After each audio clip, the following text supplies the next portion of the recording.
नमस्कार, आप देख रहे हैं सी न्यूज भारत। मैं हूं आपके साथ स्नेहा सिंह। वक्त हो गया है न्यूज बुलेटिन का।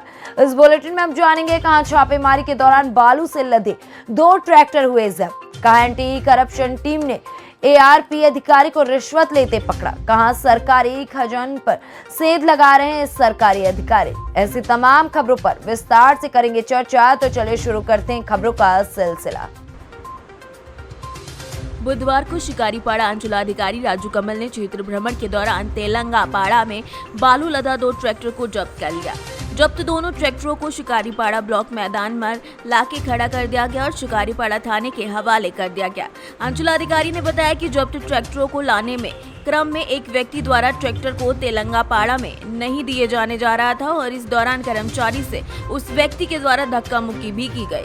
कड़ी मशक्कत के बाद ट्रैक्टर को वहां से लाया गया। सरकारी काम में बाधा पहुंचाने वाले व्यक्ति की पहचान की जा रही है और ट्रैक्टर मालिक के साथ साथ सरकारी काम में बाधा पहुंचाने वाले व्यक्ति के खिलाफ कानूनी कार्यवाही करने की प्रक्रिया की जाएगी।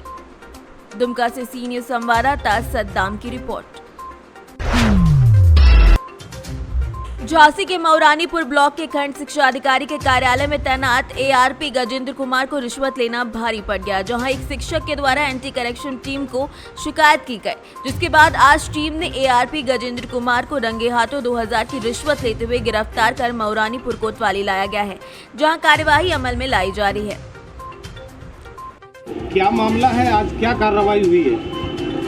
आज एंटी करप्शन के दौरान शिकायतकर्ता पुष्पेंद्र सिंह जो सहायक अध्यापक हैं ग्राम मड़वा के प्राथमिक विद्यालय के, इन्होंने दिनांक 27/6/2022 को एंटी करप्शन कार्यालय झांसी में जाकर इस बात की शिकायत की कि जो है वो एआरपी श्री गजेंद्र बाबू जो है मेरी परीक्षा ड्यूटी लगाई गई थी, उसमें निर्गत नोटिस को समाप्त करने के एवज में पहले 5000 रुपये की डिमांड की और 2000 रुपये लेने के बाद 29 तारीख को कार्यालय के सामने बीएसए कार्यालय में लेना तय हुआ है, जिसके क्रम में भ्रष्टाचार निवारण संगठन इकाई की टीम जो निर्धारित हुई थी उसके साथ वहां कार्यालय के अगल बगल लग करके गजेंद्र कुमार को 2000 रुपये रिश्वत लेते हुए रंगों हाथों गिरफ्तार किए गए।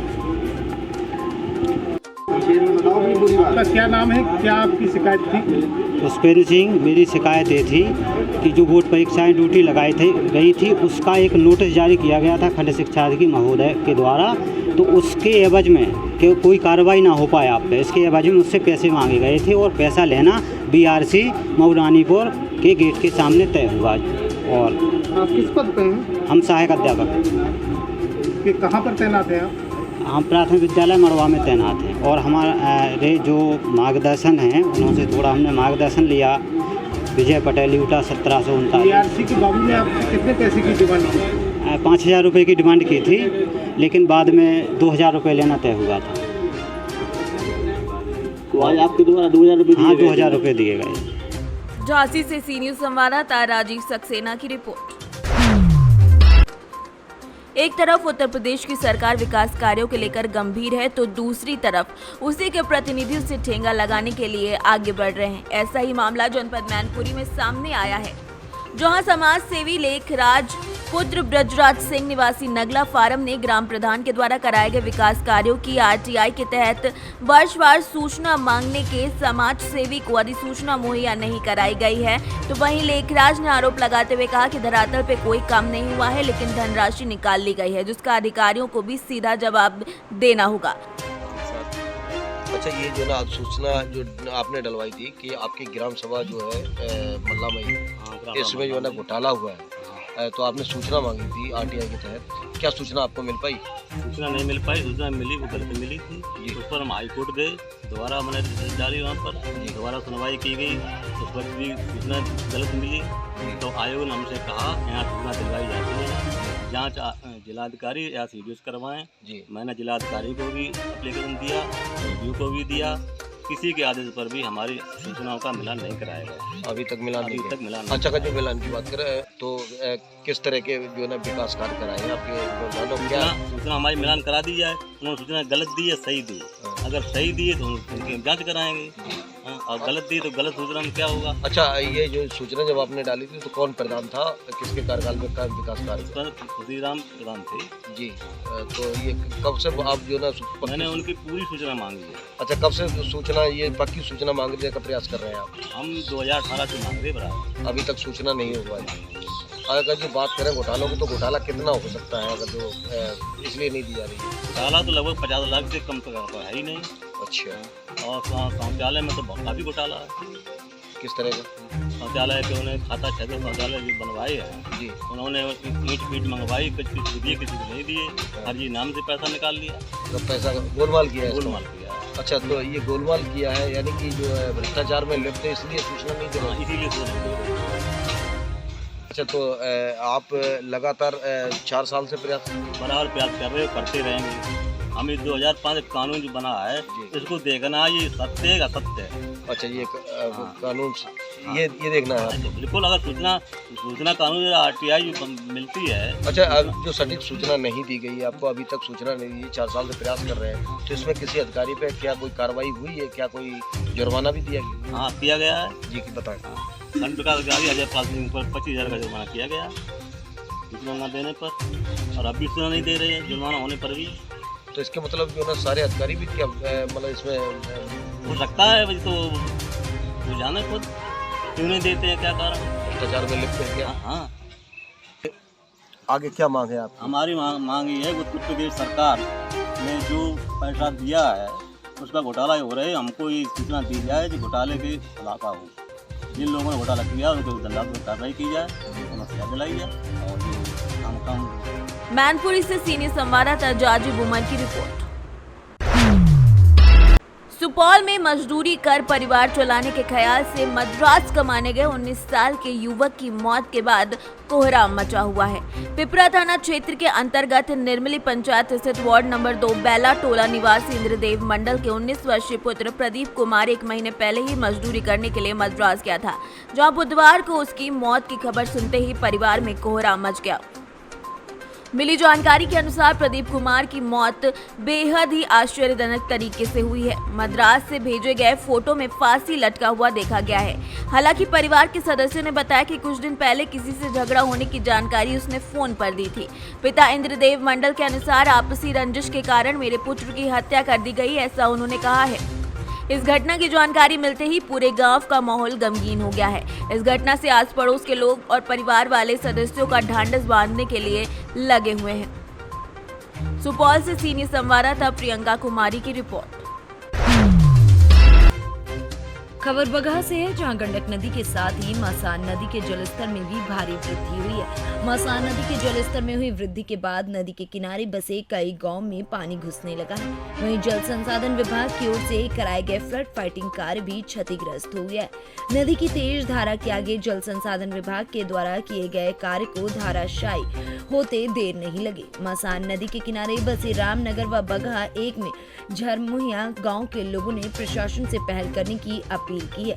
हालांकि नारायणी गंडक नदी के जलस्तर में कल 2,65,000 से भी ज्यादा क्यूसेक पानी छोड़े जाने के बाद आज जलस्तर कुछ घटकर 2,30,000 तक आ गया है। बावजूद इसके परेशानी कम नहीं है। बगहा SDM दीपक मिश्रा ने राहत बचाव के लिए जल संसाधन विभाग और CO को निर्देश दिया है। पश्चिम चंपारण प्रखंड बगहा 1 के ग्राम पंचायत सलहा बरियरवा के ग्राम झारमहुई में इस वक्त मसान नदी का बाढ़ आ चुका है, और जो सरकारी तौर पे फ्लड फाइटिंग के जरिए काम हुआ था वो भी जो है मसान नदी अपने चपेट में ले लिया, और ग्रामीण जनता के तरफ से जो बालू का बांध बांधा गया था करीब 8 लाख रुपया लगा करके, वो भी जो है ख़त्म हो गया है। बाढ़ जो है अपने अंदर ले लिया, और अब जो है पानी ग्राम झारमहुई में जा रहा है। ग्राम झारमहुई के लोग चिंतित हैं, लेकिन एक उम्मीद जगी हुई है कि वाल्मीकि नगर सांसद भाई सुनील कुमार जी के पहल से जो सेंट्रल की टीम आई हुई थी सर्वे करके गई है, अब उसी पे सब लोगों की नज़र जमी हुई है कि मरकज की टीम क्या ये करती है, हम लोगों का कैसे बचाव हो सकता है। बिहार से सी न्यूज संवाददाता समीउल्लाह की रिपोर्ट। पलामू जिला अंतर्गत नवा बाजार प्रखंड में मुखिया संघ का चुनाव हुआ, जिसमें सर्वसम्मति से नवा बाजार प्रखंड अध्यक्ष विनोद विश्वकर्मा को चुना गया। उपाध्यक्ष नरेंद्र सिंह, महासचिव चंदन कुमार, सचिव सुगंधा कुमारी, कोषाध्यक्ष सभ्या कुमारी सर्वसम्मति से चुन ली गयी। चुनाव का अध्यक्षता कर रहे नरेंद्र सिंह ने कहा कि सभी वर्गों को ध्यान में रखते हुए मुखिया काम करेंगे और प्रत्येक माह में सभी पंचायत सचिवालय में मुखिया संघ की बैठक होगी। महासचिव चुने जाने पर चंदन कुमार ने कहा कि अपने पंचायत के साथ साथ प्रखंड वासियों के ग्रामीण जनता के लिए लगातार ख्याल करने का कार्य करूंगा। सर, आज आपकी पंचायत में सर मुखिया संघ का चुनाव हुआ है सर, इसके विषय में आपको क्या कहना है सर? कहना है कि नया नया सब नवनिर्वाचित मुखिया लोग आए 8 पंचायत में, उसमें हम लोग मुखिया संघ का चुनाव किया गया कि सबको हम लोग 8 मुखिया एक परिवार के समान रहेंगे। कहीं भी किसी मुखिया में किसी तरह का कोई परेशानी होगा तो हम लोग सब एक साथ एकजुट रहेंगे। सर, आज मुखिया का अध्यक्ष का चुनाव अध्यक्ष बने विनोद विश्वकर्मा जी, जो आज अध्यक्ष बनने के बाद उनका पहला प्राथमिकता क्या रहेगी? आपकी अध्यक्षता में हुआ है सर। उनका पहला प्राथमिकता रहेगा कि 8 पंचायत में समान रूप से सब काम हो, कहीं भी अफसरशाही नौकरशाही ये सब नहीं चले। हर पंचायत में सब पंचायत खुले, कोई भी लोग जितना भी आवे ग्रामीण जनता उस सबका काम समय पर हो। ये नहीं हो कि 8 पंचायत में 2 पंचायत खुला है तो नहीं खुला, ये सब उनकी जिम्मेवारी रहेगी। धन्यवाद सर। आप मुखिया संघ के महासचिव आज बने हैं सर, ब्लॉक में सबसे पहला प्राथमिकता आपकी क्या रहेगी? पहला प्राथमिकता एकजुटता और एकजुट होकर कोई भी समस्या आएगा उसका जो है कि हम लोग मिलजुल के जो है कार्य करेंगे। और अपने पंचायत के बारे में बताएं। हमारे पंचायत में पंचायत ही नहीं मतलब कि पूरे प्रखंड को लेकर हम लोग चलने का प्रयास करेंगे। पलामू से सीनियर संवाददाता मिथिलेश विश्वकर्मा की रिपोर्ट। गुरु पूर्णिमा से मेला जैसे जैसे करीब आता हुआ नजर आ रहा है, वहीं प्रशासन के सभी अधिकारी एवं कर्मचारी मेले को अच्छे तरीके से संपन्न कराने में कोई कोर कसर नहीं छोड़ना चाहते। इसी के चलते परिक्रमा मार्ग में परिक्रमा देने वाले श्रद्धालुओं की सुविधा को देखते हुए कहीं मिट्टी डाली जा रही है तो कहीं परिक्रमा मार्ग में लगे पोलों पर म्यूजिक सिस्टम, कैमरे तथा लाइट्स को चेक करके सही कराया जा रहा है, जिससे मेले के दौरान किसी भी श्रद्धालु एवं स्थानीय नागरिक को किसी भी समस्या का सामना न करना पड़े। परिक्रमा मार्ग में लगे सीसीटीवी कैमरे सभी श्रद्धालुओं पर अपनी निगाहें बनाए रखेंगे, जिससे किसी भी बाहर से आने वाले श्रद्धालु के साथ कोई भी अनहोनी न हो सके। वहीं परिक्रमा मार्ग के माहौल को भक्तिमय बनाने के लिए मध्यम गति से भजनों का संचालन करने की प्रशासन द्वारा व्यवस्था की गई है, जिसका आनंद सभी श्रद्धालु ले पाएंगे। वहीं श्रद्धालुओं की सुरक्षा व्यवस्था को ध्यान में रखते हुए जगह जगह पर वॉच टावर भी लगाया गया है। प्रशासन ने मेले को ध्यान में रखते हुए पूरी तरीके से यहां पर अलर्ट मोड रखा है। मथुरा से सी न्यूज संवाददाता विष्णु शर्मा की रिपोर्ट। मामला गोवर्धन थाने के अंतर्गत देवसेर गांव का है, जहां बच्चों के खेल खेल में हुई लड़ाई को लेकर परिजन आपस में भिड़ गए, जिसमें 3 लोग गंभीर रूप से घायल हो गए। घायल परिवार ने 5 लोगों के विरुद्ध थाना गोवर्धन में मुकदमा दर्ज कराया। घायलों को उपचार के लिए सामुदायिक केंद्र गोवर्धन भेजा गया, जहां तीनों को प्राथमिक उपचार देने के बाद एक को मथुरा जिला अस्पताल रेफर कर दिया गया है। मैम, जैसा कि यहाँ पे अभी 3 पेशेंटों को लाया गया है, क्या कुछ मामला था? अभी पुलिस द्वारा 3 मरीजों को यहाँ लाया गया, जो कि झगड़े के मरीज थे, जिसमें वो चोटिल हुए थे, जिनमें कि तीनों का प्राथमिक उपचार करने के उपरांत, जिसमें कि एक व्यक्ति को सिर पर गंभीर चोट होने के वजह से हमने से जिला अस्पताल में रेफर कर दिया। क्या नाम है आपका? कहाँ के रहने वाले हो? किस बात को लेकर ये झगड़ा हुआ था? बच्चा गए वहाँ सामने गेर में स्विच पट के लट दिए। कौन ने? बड़े भैया छोरा 4। क्या नाम है उनका? मुन्ना, चुन्ना, अनीस और एक का नाम जरा वसीम। उनके पिताजी का नाम? आमीन। सब ने लटके सब सरिया। कितने लोग थे वो? 6 तक आए हैं। कितने लोग थे? 5 होगा। थाने में कंप्लेंट कर दी आपने? मथुरा से सी न्यूज संवाददाता विष्णु शर्मा की रिपोर्ट। श्योपुर नगर में इस बार नगरपालिका चुनाव को लेकर जहां घमासान दिखाई दे रहा है, वहीं पार्षद पद को लेकर भाजपा और कांग्रेस द्वारा वार्ड प्रत्याशियों को किए गए टिकट वितरण को लेकर काफी असंतोष भी उपजती दिख रही है।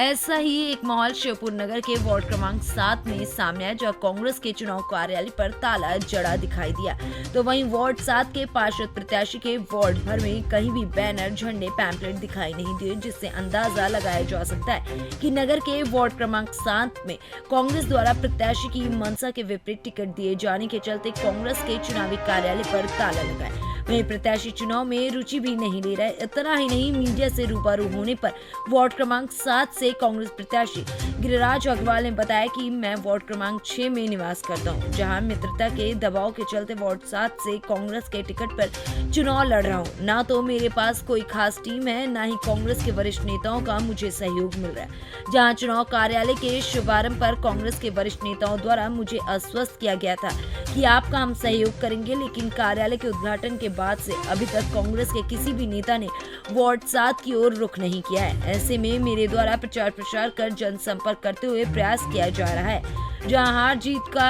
बात है, वहां लगातार मैं पीछे नजर आ रहा हूं। आगे देखते हैं कि क्या होता है। पार्टी के जो वरिष्ठ नेता लोग हैं उनका सहयोग थोड़ा कम मिल रहा है। मैं बराबर उनसे बात कर रहा हूँ और बराबर प्रयासरत हूँ कि वो भी मेरे साथ थोड़ा सा चल के और मेरा साथ दे, तो मैं और इसको अच्छी तरीके से सभी के बीच में जा सकूँ। चुनाव में कोई दिक्कत नहीं है, बराबर हर वार्ड में हर आदमी के संपर्क कर रहा हूँ। सुबह से शाम तक बराबर लगा हुआ हूँ, एक दिन भी बाकी नहीं जा रहा। बस थोड़ी टीम की कमी है, जो 5 से 7 लोगों को 8 लोगों के साथ लेकर जा रहा हूँ बराबर चुनाव प्रचार। श्योपुर से सी न्यूज संवाददाता शिवम गोयल की रिपोर्ट। फिलहाल इस न्यूज बुलेटिन में बस इतना ही। देश दुनिया की ऐसी तमाम खबरों को देखने के लिए बने रहें सी न्यूज भारत के साथ।